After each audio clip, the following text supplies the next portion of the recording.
It is interesting on used. We get a lot of requests for used equipment. I wish our customers every 5 to 7 years decided that they wanted to trade in their perfectly good equipment for the next new model.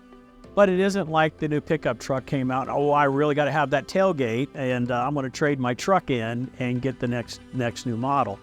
What we see is they'll own it for 15, 20 years, and now it's so expensive to fix that it's time to get a new one. And so, not to say that we don't have machines coming in we've done leases that we get, some decent equipment back, or a property closed or whatever. So it's hard to find really good used equipment. Our team does do a wonderful job when we do get equipment back, into really, trying to remanufacture those as much as we can, where we go in and replace the components, the drain valves, the water valves, the things that we know are high failure points, and be able to put them back out there and expect a decent operation before they have a problem again. But, again, if I could sell as many as I could get my hands on, because everybody, is looking for a good used piece of equipment, but it is definitely hard to find.